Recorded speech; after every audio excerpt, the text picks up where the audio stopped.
Dreamers and doers, welcome to Podbrand, the podcast about design, strategy, and innovation.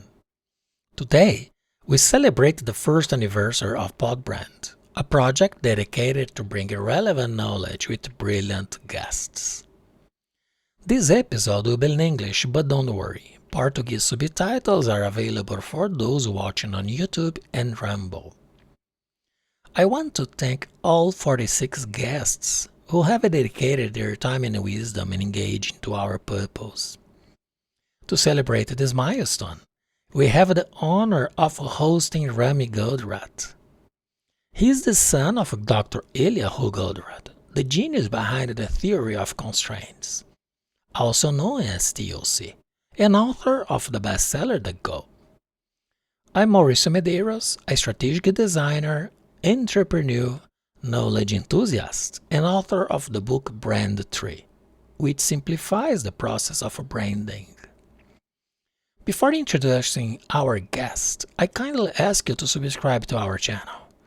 Many people who watch us are not yet subscribed, and by doing so it will notify you about upcoming topics and guests, and will help us with algorithms. In this episode, we'll talking about TOC thinking processes. Rami is the CEO at Goldratt Group Management Consulting Company, based in Israel, the epicenter of innovation in the world. TOC and the approach of Goldratt Consulting stand out for their originality and systemic vision. Instead of addressing problems in a fragmented way, TOC emphasizes the importance of understanding the dynamics of the system. It seeks to identify and focus on the most critical constraints to achieve global improvements and avoid sub-optimization of isolated parts of the system. A sought-after speaker at universities on all continents, Rami is currently the leading expert in the management method that you'll get to know better now. Rami, welcome to Podbrand. Thank you very much, Mauricio. Thank you for inviting me. Thank you so much. It's an honor to have you here with us today, especially in this milestone that is our first anniversary. So, doing a short introduction, The Go was released in 1984 and sold more than 10 million copies. So I start by asking you, how have the principles of philosophy presented in The Go, which is marking 40 years since it released, influenced your own understanding and approach to TOC? Could you share key insights from the book that you feel is often overlooked as well? Sure. So let's start with the main principle that the book is addressing, which is basically all about focus, understanding what we should really we should really focus our attention to get the maximum impact on producing more and more goal units from our system. And I think this main principle obviously is the one that impacts not only my life, but any reader of the book. Because as you read through it, you understand to what extent many times we are very busy, super busy, but our actions, our managerial attention, even our improvement efforts, many times are not directed on the area that is really the constraint of the business. And once you understand it, and you're not giving yourself discounts, as we say, but really understanding that if you want to be very productive, you need to focus on what really prevents you from achieving your goal, on the constraint. And there are many, many obstacles, but not every obstacle is a constraint.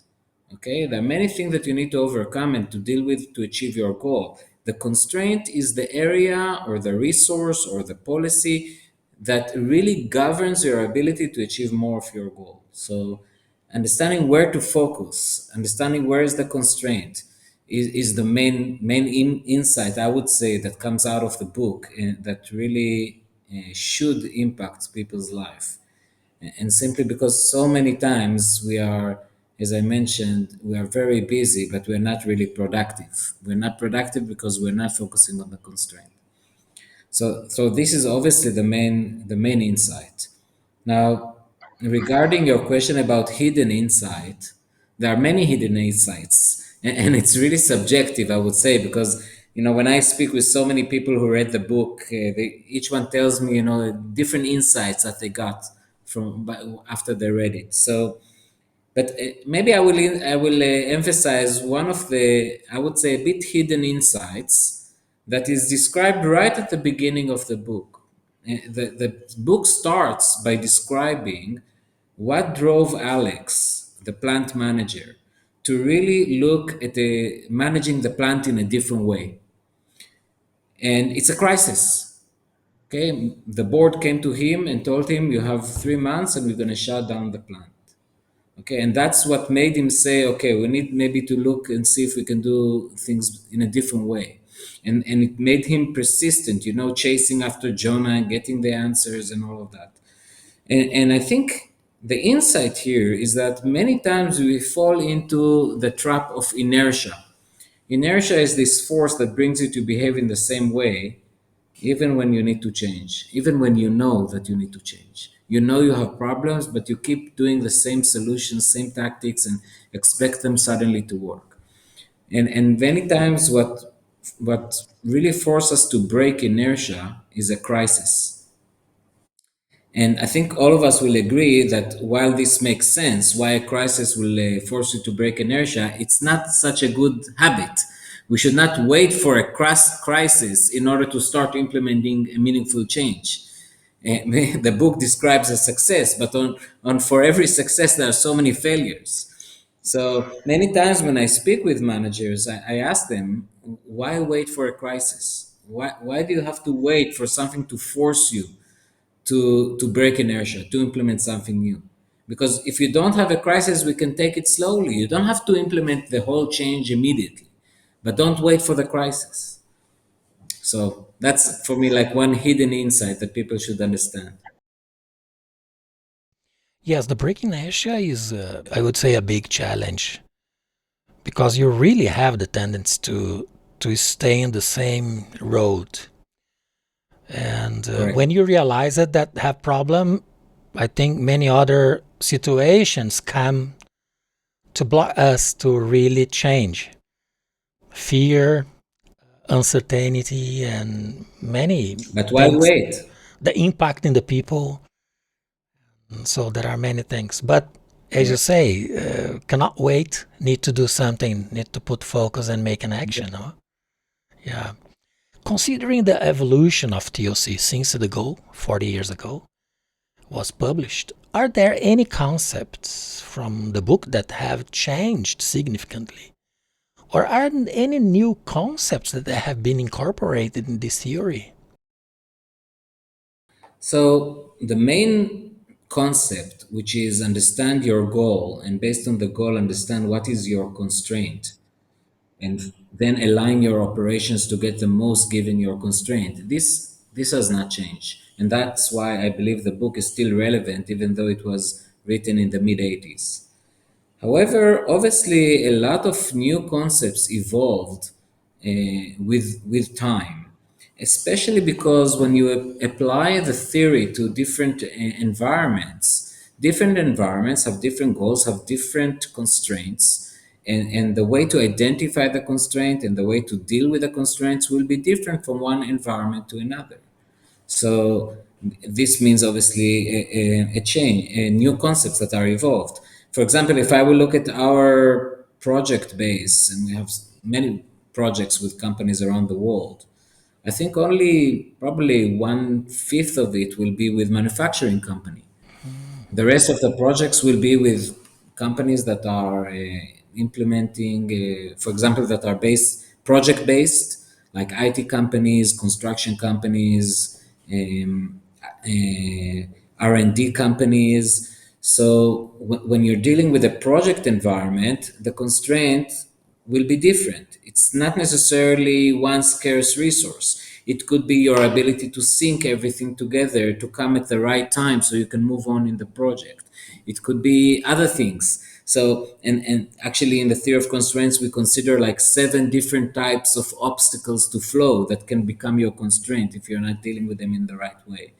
So, and different environments will have different types of obstacles to flow, like bad multitasking or low readiness, lack of full kit, things like that.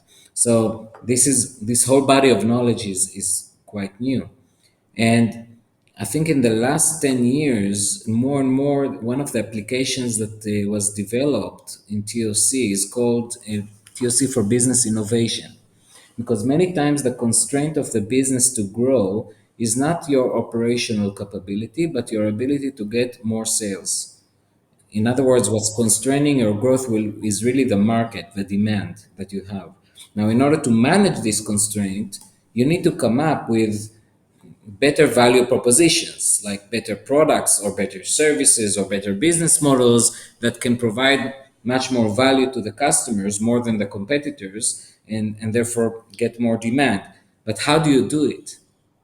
Because for many companies, innovation almost became like lip service. Everybody talks about the need to innovate, but because innovation is many times too risky, and you don't have the time to really invest or the resources in coming up with something very disruptive, then you start to regard every small improvement as an innovation. But then it doesn't make a difference in the marketplace. So, how do you take innovation? In other words, something coming up with a breakthrough value proposition, a breakthrough product, but do it in a very practical manner for real companies, because real companies cannot, it's not like a startup that you can do pivot strategies and change your strategy as you learn. You need to consider your resources, you need to consider your current assets. How do you make it very practical and come up with breakthrough products? It's that there's a whole body of knowledge in TOC which is called business innovation, and that's something very new that deals with it. Applied. The reason we had to create it is because we had to apply it for many of our customers, real companies, so not startups. And most companies are not like the Google of the world that you can have like innovation bubble and develop their ideas in isolation. When you develop it, you need to consider the current constraints, the current cash, the measurements that you need to deal. You cannot wait too long to get results. How do you apply innovation in such environments, making it very practical? There's a whole body of knowledge associated with it. So I'll give you just one maybe insight there. We say innovation is not done for the sake of doing something new. Okay, this is not the objective. Innovation is done in order to remove a significant limitation in a way that was not possible before. So now the whole journey of innovation is to understand, to look at your customers, because we want to get more demand. So to look at your customers and ask what significant limitations they have, and how can we position our offering in a way that remove these limitations in a way that was not possible before, and also in a way that competitor cannot do very quickly. So there's a whole set of tools to do that, but that's going to take like a whole webinar. So you just ask for some new things. That's like Yeah, something yeah, that you go. yeah. Many managers, they think that innovation is related with digitalization of the process, but not at all. Not everything is related with this, correct? There are many other ways to. Maybe the bottleneck is not there because constraint is related with bottleneck as well, correct? Absolutely. I mean, we think that innovation is digitization because many times we say, okay, the starting point for the innovation is a new technology that we see. So we say, okay, we love this technology. What can we do with it? What kind of innovation we can do? But that's a wrong starting point. So I'm not against looking at technologies and learning for them. Of course, yes. But the starting point must be your objective. Your objective is to increase your business. You do that by providing better value to customers. You provide better value to customers by removing the limitations they have. So now you need first to understand your customers, their limitations, and then you ask yourself, which technologies can help me to remove these limitations in a way that was not possible before? So that's the way it should go. You always start from the business and reach the technology, not the other way around. Can you explain how the theory of constraints can apply to different industries, like you mentioned, and business scenarios, and provide a specific examples of its successful application? I remember that even Boeing used to be client of Goldratt Consulting and Mazda company in Japan and Tata Group in India. So plenty of companies around the world, in Brazil many as well. So can you tell some examples, the application that really make this breakthrough in a different performance of these companies? So it all starts first with understanding where is your constraint, right? Giving your goal. So if I just go by the names you mentioned, there are many more obviously, but like you mentioned Boeing. So Boeing, a couple of years ago, they suffered one of the major challenges that their new airplanes modules were not released on time and were greatly over budget. So I'm talking about the 787 dash 8 and dash 9 was on time but over budget. So they knew that the next model must come out on time. Otherwise, it's going to be a disaster for the business. By the way, when I say over budget, we're talking about several digit millions dollars. Okay, it's not like 1 million or 2 million. It's a real impact. Now, the constraint in getting a new airplane model out to the market on time obviously has to deal with the engineering and the development that you have to work. So, and the problem that we see in engineering is that many times you try to maximize the efficiency of all your resources. So you try to have every engineer and every department do the maximum it can given the local measurements that you give them. But when each section is trying to maximize its individual performance, almost unavoidably the flow suffers because you need to understand what really governs the flow, not the individual performance. I'll give you just a small example that everybody will understand immediately. For example, if what I care about is to make progress and flow in the project, then I should, for example, if I talk about an engineer, I should not open too many assignments for this engineer to work on at the same time.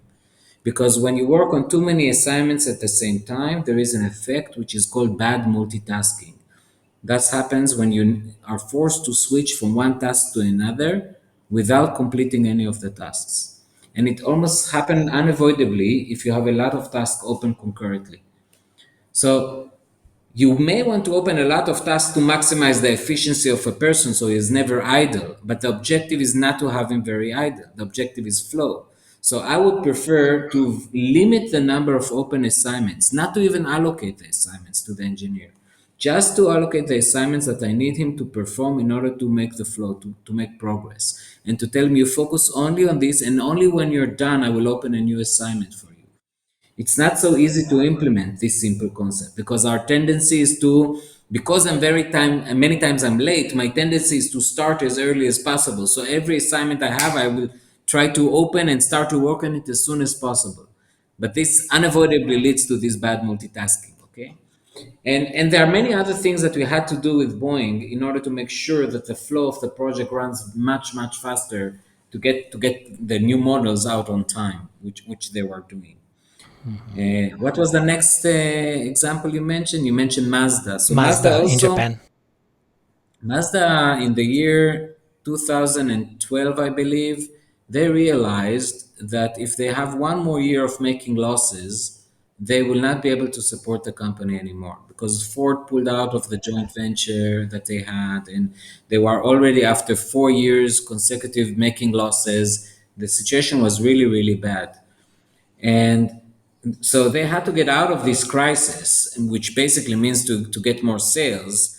Now, the problem is that in 2012-13, that's where the hybrid model started to be very popular across all the automotive companies.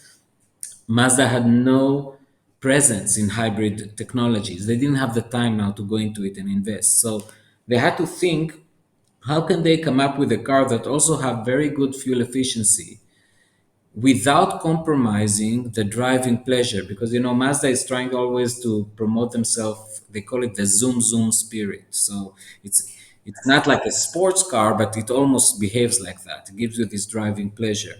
So how can we get fuel efficiency up without compromising the driving pleasure, the zoom spirit? It's contradicting, it's in conflict. If you want sporty features, fuel efficiency will be compromised, right?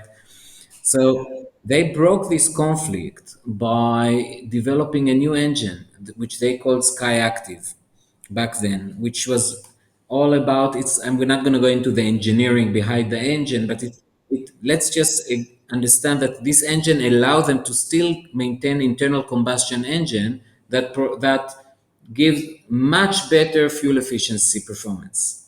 Okay, and it's internal combustion, so it still have good driving pleasure. Zoom. I'm talking before the electric car. So, Yeah. and then they developed it in 1 year. Okay, going back to what I started, they had a crisis. When you have a crisis, you really have to do things different. The main thing that they have done different was, first of all, to say what could really make a difference. We are not here now to start doing the hybrid. This will do later, and we cannot do many local small incremental improvements that we try to do all the time. Let's just think about one thing that we know if we are successful to do, it will make a difference. It will remove a limitation of a customer. And then they focused all their engineers. They canceled a lot of development projects. They focused everybody on developing this new engine, and they were able to do it in 1 year. The world record was 2 years. Okay, and they've done it in 1 year. They also use TOC critical chain methodology in order to do it. We're not going to go into it now, but this really saved the company. So, so that's like another very nice case study. Tata Steel has done something else. It was integrating the entire supply chain from the mining. They are vertically integrated. It's all the way from the mining of ore to their plant, their distribution centers, their distributors, in some cases, all the way to the dealers, to try and build a supply chain and distribution network that is working much more agile and flexible based on actual demand.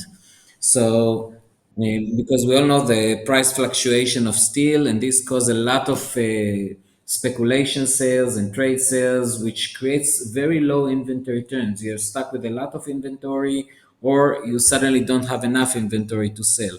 If you're able to streamline the entire supply chain based on actual demand, we call it moving from push to pull, then you're able to operate with lower inventories yet with better availability.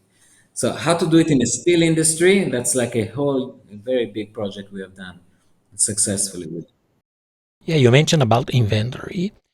In fashion business, especially retail, inventory, it's a very, very big constraint and also a very big challenge to reduce, but still keeping options, variety of products, styles, colors for Correct. clients. So you have sizes, you have, I mean, many other situations in fashion that is not usually common in electronic items, for Yeah. example.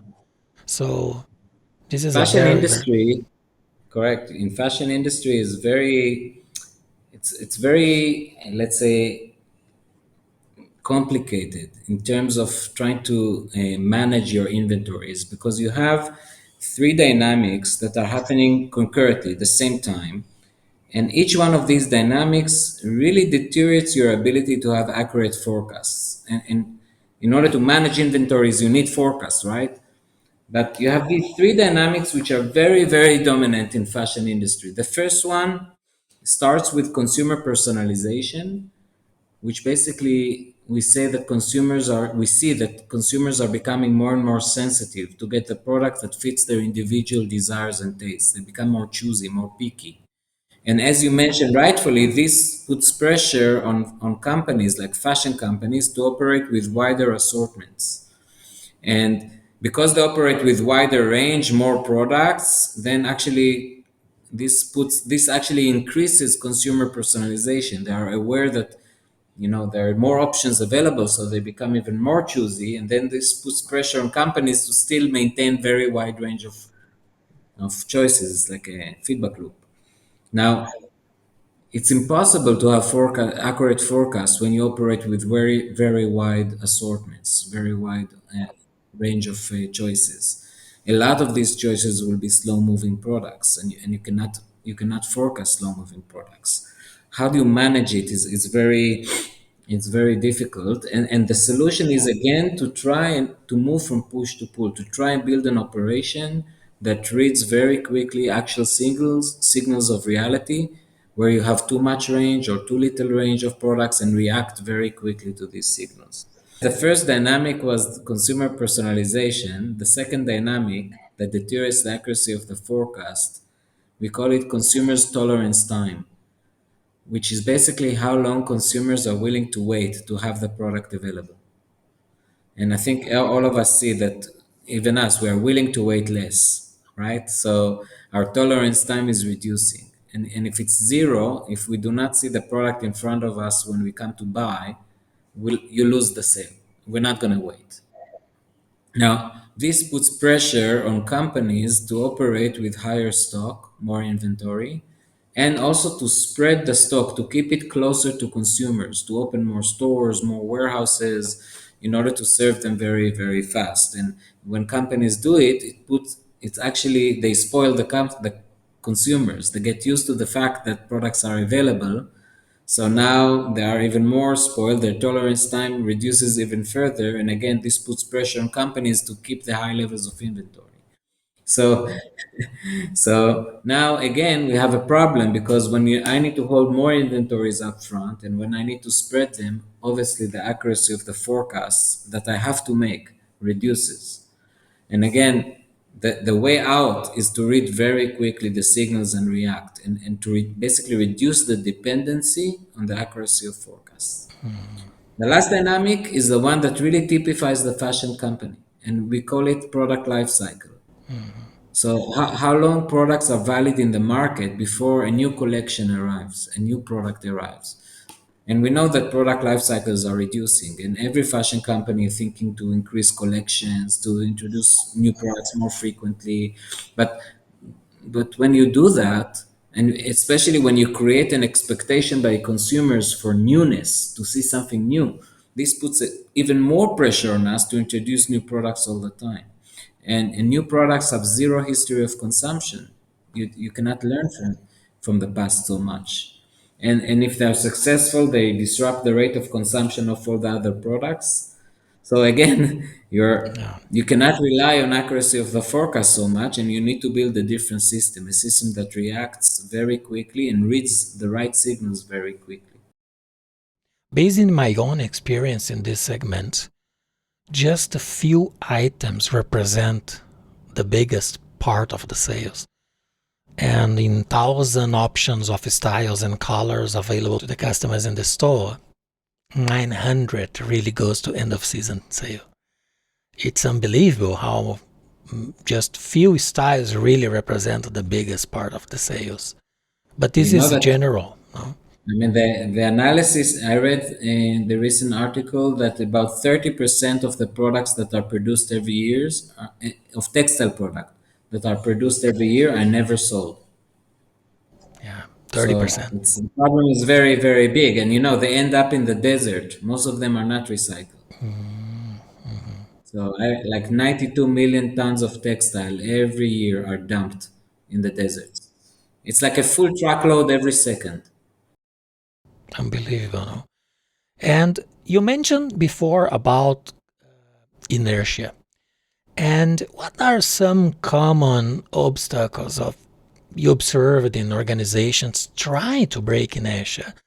And can you provide some guidance on how they can effectively overcome this challenge? So I think the first challenge comes from the strength of inertia, because inertia is also something positive. Let me explain. I mean, in order to grow, to scale, we cannot have everyone do whatever they think is right, whatever they think they want to do. We need to have the book of rules. We need to have the policies in place. Otherwise, you can never scale. So and you want people to perform according to habits and according to the policies, and not to think every time before they take every action and come and do whatever they think is right. This will create chaos, also will kill our energy, brain energy. So inertia in this way is very positive, but there is a point of time that even though we have this book of rules, we need to challenge it. And that's why we first say challenging and breaking inertia, first, it's one of the prime responsibilities of the leader. Whatever system or subsystem they have a leader, it's the leader responsibility. The leader is the one that needs to say, well, inertia brought us, or the book of rules brought us a long way, but now it's the time to change. Hopefully, not because there is a crisis, hopefully, before there is a crisis. And many times, actually, even when you're doing very good, because you're doing very good is the time to break inertia. Because you're doing very good, maybe now you have assets that you didn't have before, that enables you to get even much more if you change something. So who's the one that needs to decide it? It's the leader. So first of all, our way of thinking is not to have everyone thinking all the time how to do things new. Okay, of course you need open communication lines and all of those things in your company, but you need to have responsibility. And what we do is we train the leaders that, among other prime responsibilities, one of their prime responsibilities to break inertia, to determine when there is a need to do something very different. So this is like the first thing. And the second thing that I would say is that sometimes, in order to effectively break inertia, what you need to do is to change your point of view, to ask different questions. And this will guide you in order to break inertia in the right way. Now, how do you do that? That's why, as I mentioned earlier, it starts with understanding what is the objective of breaking inertia or of innovation. It is in order to remove a limitation in a way that was not possible before. The moment you understand it, then all your mind as a leader should be on what is the significant limitation we have or our customers have if you want to break inertia in demand. Okay, so where is the significant limitation? And then force yourself to ask these questions. Where is the limitation? A limitation that I know that if I'm able to remove, I'll get a quantum jump in performance. And then ask yourself, how do I remove it? Why it was not removed until now? Why it's still there? How do I remove it in a way that was not possible before? When you force yourself to think along these lines, this is the theory of constraints way of thinking, then it will bring you a long way. I cited even one helix positive process from TOC in my own book. And I believe that Dr. Goldratt built this quote that every improvement is a change, but not every Correct. change is improvement. So Absolutely. can you explain about that three elements that is a positive cycle, no? Virtual cycle, actually. Correct. I will. And so my father said every improvement is a change, but not every change is an improvement. And because of that, you need to ask three questions. The first question is what to change? Okay. What is the constraint or the limitation or the core problem that should be dealt with, that we need to do things differently in a way that can really bring us closer to our goal? What to change? The second question is what to change to? What is the solution? Okay. What is this? And when we ask what to change to, we need to make sure that we're not just replacing one set of problem with a different set of problems. Because many times you put a solution to deal with, let's say, to deal with a short-term issue, but in the long run, it will create problems. Like, for example, I have problems of sales, I reduce the price, I get sales, but now later in the future, you suffer from profit. Okay, and we can give a lot of examples like that. Or vice versa. You have a solution that will require a lot of investment and a lot of efforts, and it will exhaust the resources of the company.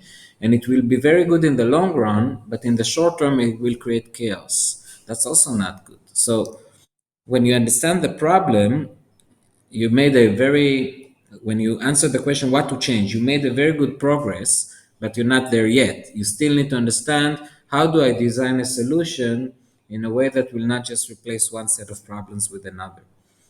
Then the third question is very interesting, the way my father phrased it, because he was very picky on every word he said. He said what to change to, and then how to cause the change. Notice he didn't say how to change, but how to cause the change. Simply because he said, if you've done a good job in defining the problem and coming up with a good solution, you already know what actions you need to do in order to implement the solution. It was part of the solution design. So the challenge is not that, it's not that you don't know what to do. The challenge is that even when you know what to do to implement a solution, if this is a solution to a meaningful core problem, most likely this solution will also entail some meaningful changes that should be introduced to the system. And even if there are solutions to tough problems and they will bring good, if you do not design in the right way how to introduce these changes to the organization, instead of getting collaboration, you will get disharmony, you will get conflicts. So how do I cause the change? How do I bring these meaningful solutions to place in a way that really brings everybody to support them and to embrace them and to do more and more in the way that really brings you closer to the goal? So what to change to, and how to cause the change. To cause the change, involve people, and we have the buy-in challenge that's achieving agreement. What are some effective strategies for achieving these agreements when implementing TOC process in the company? If you're talking about implementing TOC in the company, and we try to always make sure that two conditions are met, okay, in order to make sure that we can introduce TOC effectively. The first one is that we are addressing a real tough problem. So we don't introduce TOC just for the sake of training and learning, because that's maybe people will love it because people like to learn new stuff, but nothing will happen. So and the first thing is, make sure there is a real and tough problem to be addressed with TOC. Otherwise, don't start. The second thing is, many times, especially when you talk about, when you know that you will face some resistance, etc., we say, don't try to run very fast, because when you run very fast, you will hit the wall. It's better to go slowly. So, yes, there is this tough problem, but now when you design the solution and you want to implement it, see if you can start smaller, not in like with a big wow, because you'll get too much resistance. Start smaller with a proof of concept to get people to see and witness the results, and then come on board as you are rolling it more and more. So these are like two tips. There are many more things that we do, but these are two tips that I think people should take away from this discussion. Okay, first, Minimize make sure you're not resistance. doing it for the sake of training. Find a real tough problem that will motivate people to want to do something different. And the second thing is, don't ask them to change the world immediately. Okay, go slowly, build it. How Goldratt Consulting is structured to serve clients globally? Can you elaborate on the key original solutions that you provide and describe how the delivery of these solutions is coordinated between your team at the headquarters in Israel and also with your team at network consultant around the world? So you're bringing him back to the three questions of change. Okay, what to change to, and how to cause the change. The reason my father created our company, primarily because he wanted to build an organization that will support companies in order to make the change. In other words, to support them in how to cause the change. So for Goldratt Consulting, a lot of our engagement is really in the execution, in the field. We are there with the managers of the business, not only designing the solution but actually implementing it, and making sure that we deal with the resistance, that we course correct it with time, that we are implementing not in the right, not immediately everything at once, but in the right way. Now, you mentioned about the fact that we work all around the world. Obviously, we need to take into consideration the local culture, the language gaps, and therefore in every regions we work, we have local teams that will work with our customers, and we have our processes, of course, of sharing the knowledge across the regions. This is why we have the center in Israel, okay, to capture this new knowledge that is created, or different, let's say, different variations of the various applications, and templatizing it and sharing it with the rest of the organization, so we can have cross pollination, so we get the results more. So this is like kind of the things that the way we work. There is one very interesting part of the process that you mentioned in one lecture that you did in the US. And also I have this in my book. That is the emotion, intuition, and logic. Can you explain a little bit how occur this process of one feed another? So my father said that in order to do something, in order to achieve something big, in order to achieve a breakthrough, you need to exercise three powers, I will call them, that we have as people. The first one is emotion. Basically, he said that in areas that you don't care about, you're not likely going to achieve. You will not have the intuition. You will not going to achieve something. You're not going to have the passion to achieve something big. You're also not going to have the persistence to go through the iterations, the failures, and continue to march forward. So the first thing is, you need, in whatever area that you want to improve, you need to care about it. You need to have emotion. Now, emotion will feed the intuition. Intuition is this second power. What is intuition? Intuition is the ability to jump to the conclusion even though you have not gone through all the logical steps, to suddenly see the solution even before you completely understood the problem, or to immediately understand where is the core problem even before you have done all the analysis. So, this is what is called intuition. And without emotion, you're not going to have intuition in there, because if you don't care about something, most likely you're not going to spend time there. Intuition is something that is built with experience. Now, so emotion feeds intuition. Now, intuition alone is risky, because many times our intuition may lead us astray, and almost always intuition is not sufficient. Okay, so there are things that are still missing. And for this, you need to exercise logic. So logic without intuition is just academic exercise, nothing. Because when it's not mathematics, even in math, you need intuition in order to find breakthroughs. So, um, so really, you need logic in order to. Intuition feeds logic, and logic will make sure that intuition is sufficient, add the missing elements that will validate our intuition, and if needed, do some course corrections, etc. Now, with time, if you successfully apply your intuition with logic in an area that you care about, you will achieve great results. And when you achieve great results in an area that you care about, your emotion will build up. You'll get even more excited.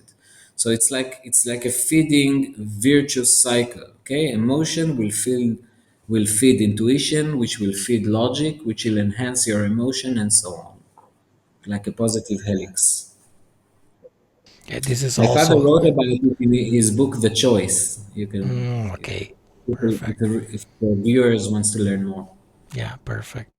So, Rami, now it's time for our rapid fire round.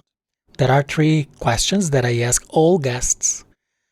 First Yeah, I'm one, ready. good. What are the virtues of a successful entrepreneur? So I think I'm not going to surprise you here. The first one, obviously, is visionary. We're pursuing very, very high goals, which force you to break inertia. The second one, obviously, is the stamina to overcome failures. So because because as an entrepreneur you have to try new things, you will have to try to achieve these ambitious goals, and if you don't have the stamina to overcome failures, instead of being disappointed, to learn from them and to move onwards, you will never be successful. And the third one, so the first one again was the vision, ambitious goal. The second one was stamina to overcome failures. And I would say that the third one will be the ability to collaborate with people, to get their excitement, to harness them all together behind an ambitious goal, to be able to work with different teams, and if you need to change teams. Okay, so I don't think successful entrepreneurs can achieve too much if they don't know how to collaborate with other people, if they just dominate and do everything themselves, etc. There's only so much you can achieve. What sets dreamers apart from doers? What sets dreamers apart from doers? Doers.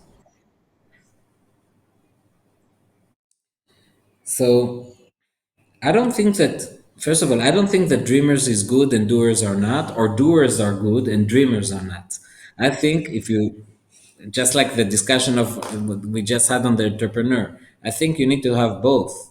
You need to have the ability to dream.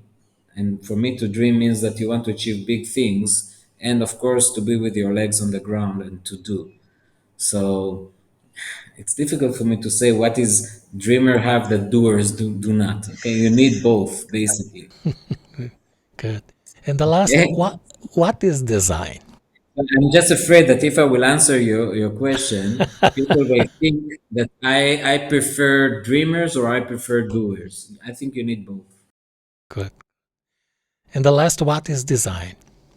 Design for me is to take a vision and to put it in practice. Okay, to make it physical. Okay, I think honestly, a lot of the things we do when we apply theory of constraints, we say, okay, let's assume you design the solution, but then part of the solution that you envision, we want to say, where is the physical change? Okay, this should be part of the solution design. What will people see that will be different? Okay, and it has to be, because when you put this as part of the design, let's call it, then then uh, then the change become real. Perfect. Excellent. We have reached the book recommendation section about brand, where the roles become steps toward our best version. Could you please recommend some literature that we can improve our best version, especially with TOC? So guess what? The first recommendation will probably be, I'm trying to look for my hand, will probably The be goal. this book here, The Goal. And but we spoke enough about it. I think the second recommendation will be a book that was just released a few months back. It's called Goldratt's Rules of Flow. Okay. Goldratt Rules of Flow, and it's written by a person that I really, really care about, my sister. So she also Perfect. wrote with my father the book The Choice. And this book describes the theory of constraint solution for multi-project environment. So if you are in IT, in engineering, in design, any government, whatever environment that you have multiple projects that are done by same resources, this is the book for you. It's written like the goal in the form of a novel. So very easy read, super easy, and every chapter deals with a different obstacle to flow in such environments. Okay, and of course shows how to solve it. So you discover, you read the first chapter or second and you say, wow, this is very relevant. But then you read the third one and you say, oh, actually, this is even more relevant, because different obstacles are relevant for different environments. So I really recommend this book. Hopefully, it will come out in Spanish and Portuguese in the coming month. I won't say weeks, my sister will kill me. But down the line, okay. But in It's English, it's coming. already available. The third book that I would like to recommend is not Yossi book, but it's my favorite book, Winnie the Pooh.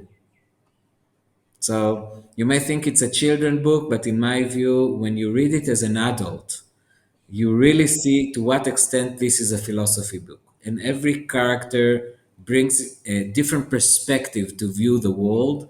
It's like different types of personalities, and there's so much to learn. And I think as an adult, when you read Winnie the Pooh, you get so many lessons and insights that you didn't get when you were a child. So that's my recommendations. Perfect. I have one book here that probably you know very well. It's a brick of knowledge because it's a very, very heavy book. When this book came out, my father said, "At last we have a heavy weapon." It is. It's true. It is. Excellent. Rami, I still have a question from Carlos Ferreirinha, the leading expert in luxury segment in Latin America, who was in our last episode. He asked this question for the next guest without knowing it will be you. His question is, can you think of a time in your career when you feel you didn't perform well or failed to meet your one or client's expectations? So, if I will think about not meeting my expectations, I think I can think of many, many, many cases every day almost.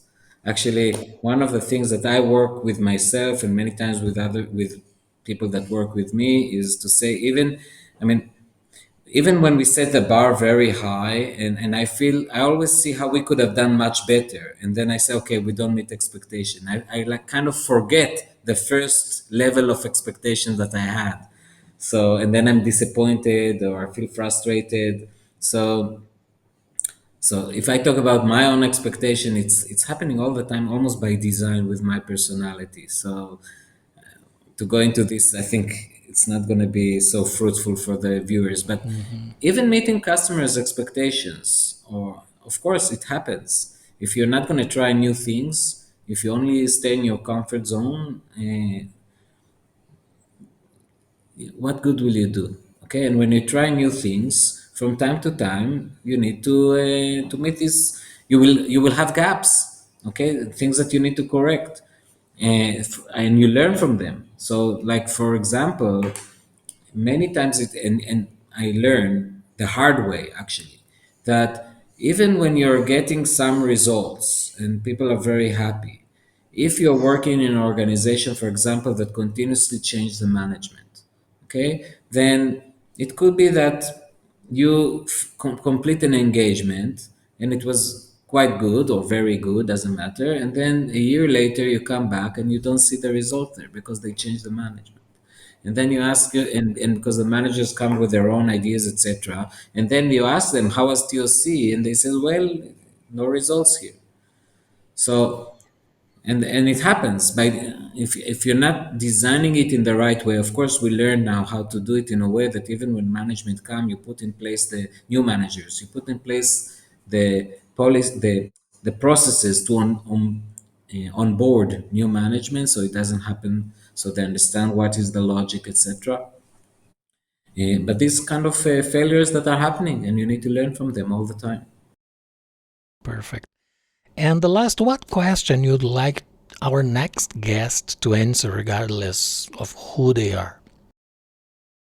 So I think this question came to my mind when you were talking about emotion, intuition, and logic. So my question will be for your next speaker: in what builds your passion? What gives you passion? What are you passionate about? Okay, which area or domain when you go there, when you work there, operate there, you are flying high. Okay, your emotion is very, very high. Perfect. So for sure, next week we'll be done with the new guests. Just to reinforce that all books that you recommended, gonna have a link in the podbrand.design in our website. and also in the description below.